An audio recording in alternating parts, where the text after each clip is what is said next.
अम्मा की बातें चैनल में आप सभी का स्वागत है। भोजपुरी बोली की सबसे बड़ी खूबसूरती उसकी लोकोक्ति और उसके मुहावरे हैं। इस चैनल के माध्यम से हमारा प्रयास है कि विलुप्त प्राय हो रही संस्कृति को संजो कर रख पाएं। दोस्तों, मेरा नाम है नित्यानंद दुबे और इस वीडियो में मैं साथ हूँ अपनी अम्मा श्रीमती प्रभावती देवी दुबे के साथ। अब अगला मुहावरा सुनिए कि एक चरवाहा था।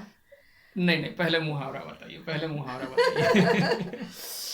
पुनी पुनी अच्छत पुनी पुनी पानी, ठाकुर बाबा सर गेले हम का जानी।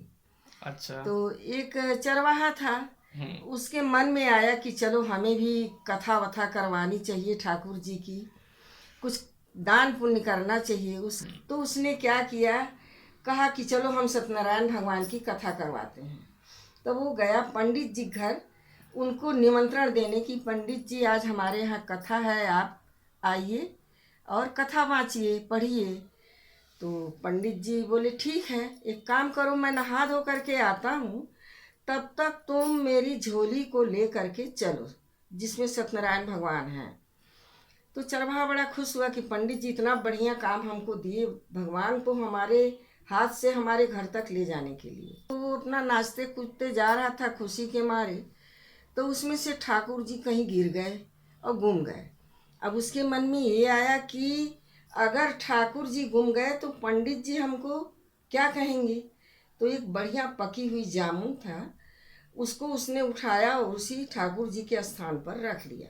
पंडित जी जब आए, अपना झोली वोली मांगे, वो दिया और उसके बाद में पूजा पाठ किए, बढ़िया कथा बाँचे, उसके बाद घर जाने को हुए। तो वो फिर अपना जो है सब सामान जो है सकेलने लगे, संभालने लगे।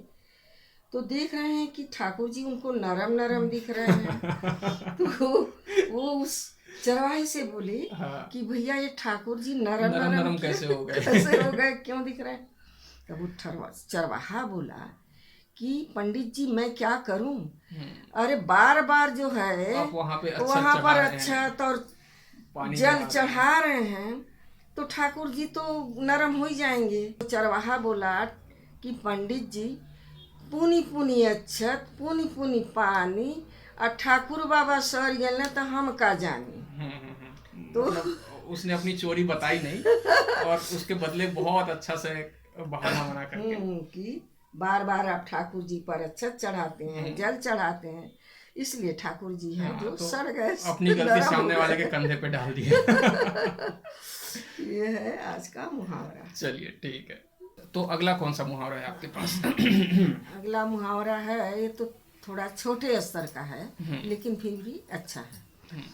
वो एक आदमी था जो नहीं, पहले मुहावरा बताइए। कनवा के देखले जर जुरियावे, कनवा बिना रहूं जाए। अच्छा। है ना। कहने का मतलब ये है कि एक आदमी जो था वो किसी दूसरे अन्य आदमी को देखने से उसका मतलब उसको बहुत कठिनाई होती थी, बहुत परेशानी होती थी, उसको देखना पसंद नहीं करता था। ठीक है। लेकिन उसके बिना उसका काम भी नहीं चलता था।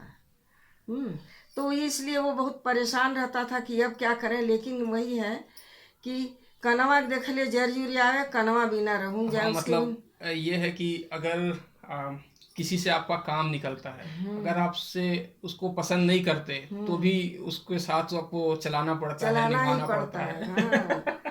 हाँ। अब यही मान लीजिए जैसे किसी कोई कर्मचारी है, कोई ऑफिसर को नहीं देखना पसंद करता है, फिर भी उसके अंदर में रह करके उसकी सारी आज्ञा का पालन करना, उसके काम को करना उसका माने मजबूरी है। मजबूरी है, सही वो बात। मजबूरी, अब क्या करे, कनवा देख ले जर यूरियावे, कनवा बिना रहू रहूं। न जाए, चलिए ठीक है। तो अगला कौन सा मुहावरा है आपके पास? अगला मुहावरा है कि मुख में राम बगल में छुरी, कब पाई कब काटी मूड़ी। हाँ। अच्छा। वही जैसे कि कोई कोई आदमी ऐसे रहते हैं कि किसी के पीछे माने कब उसका नुकसान कर रहे हैं कोई माने पता नहीं, लेकिन वही जब सामने रहता है तो उसका चापलूसी करते हैं, उसकी वाली बताते हैं और उसकी बड़ाई करने से नहीं चूकते। लेकिन बाद में जहाँ वो पीछे हुआ उस खाली उसकी शिकायत ही शिकायत करना है या उसका नुकसान करने नुकसान का। का। हाँ इस मुहावरे का जो पहला लाइन है वो तो हम लोगों ने सुन रखा था, मुंह में राम बगल में छुरी। लेकिन ये जो दूसरी लाइन आपने बताई है ये हम लोगों ने पहली बार सुना है। हाँ, तो मुंह में राम बगल में छुरी, कब पाई कब काटी मूरी। अच्छा। यही इसका मतलब है।